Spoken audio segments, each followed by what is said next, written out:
So those four things you talked about, which were family, friends, work. What was the fourth one again? Faith. Faith. There you go. Yeah. So those four things, how would somebody, let's say somebody's listening right now, because I like to give people takeaways, right? And let's say somebody's listening and they're like, you know what? I want to construct for lack of a better term, a routine. I want to be able to put those things together so that I can control the 25%, I think you said, of my happiness through habits, through those four things. What would that look like in a day or a week? So the key thing is to do a serious inventory, a self-examination. Whenever it's convenient. I would say, some Sunday afternoon, we've got a little bit of time and say, okay, where am I on these? Where am I realistically in these dimensions?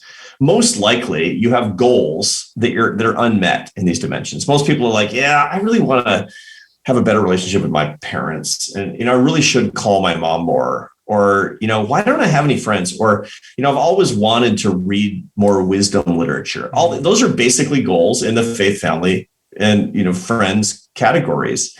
Most people are not who are listening to you, because people who are listening to you are excellent.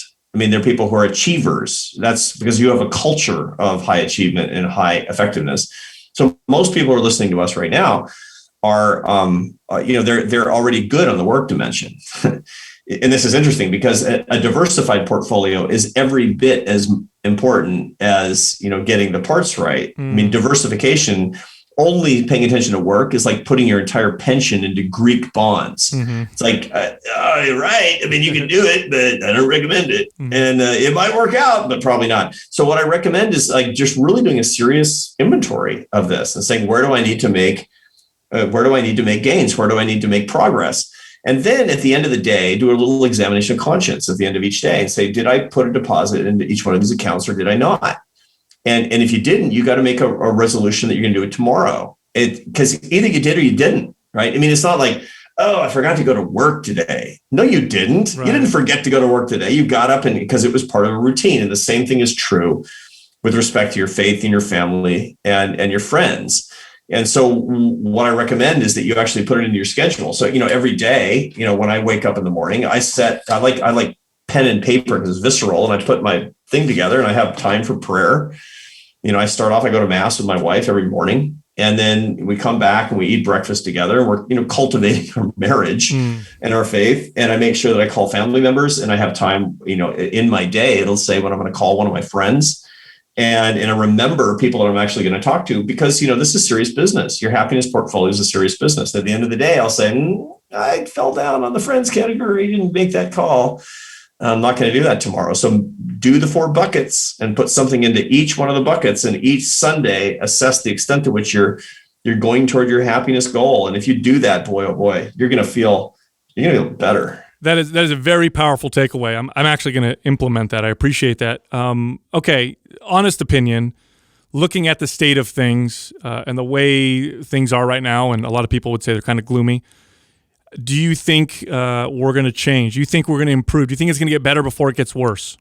Or worse before it gets better, I should say?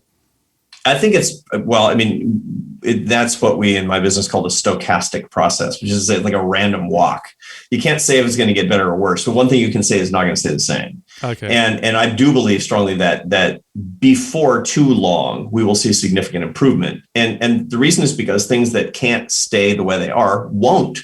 People don't like it. 93% of Americans hate how divided we become as a country. And when you see that, that's a huge entrepreneurial opportunity. I mean, that's like, people walking around going, I can't believe there's no restaurants in this town. That's a huge opportunity. Open a restaurant, man. You'll make a boatload of money. And so politicians, I was just talking to a big group of politicians in Washington today, as a matter of fact. And I said, look, guys, you want to get rich and famous. Now's your opening. People are sick of what's going on in this country. It doesn't matter if you're a conservative or a liberal, or you voted for Biden or Trump. You don't like it. And furthermore, you love somebody who disagrees with you politically, and you're tired of having people on your own side trashing the people that you love. That's a big opportunity. So I think that the bitterness that we see in our country, the polarization, is actually, people are going to jump on that. And we're going to see kind of a populism of virtue coming along. That's traditionally what's happened too. As an historical matter, we've been like this a bunch of times. It's been worse than this. And we've seen dips in the amount of our ability as a country to actually get along and love each other. And that's when people pick up the ball. So we're due for something like that. When it comes to the happiness revolution, I think that we're actually due for some spiritual entrepreneurship where people are going to be, and I don't just mean religious, where people are going to be thinking about matters of the soul. A love revolution is going to come along.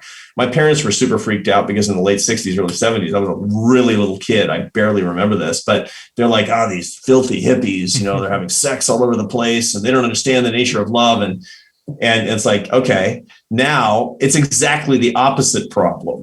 It's everybody's grim and nobody loves each other. And, I realized that, the Woodstock was a nightmare, but give me Woodstock over an unhappy college campus any day. Yeah. And so I think that there's going to be, that tendency coming as well. And these are welcome things. I mean, we have to, hit the brakes on ourselves so that we don't fall, prey to our appetites. But man, I think that a spiritual revolution, a love revolution, a revolution in which the polarity goes from fear to love in our politics, I think that sooner or later we are going to see these things. And, I just hope I can be part of making it happen.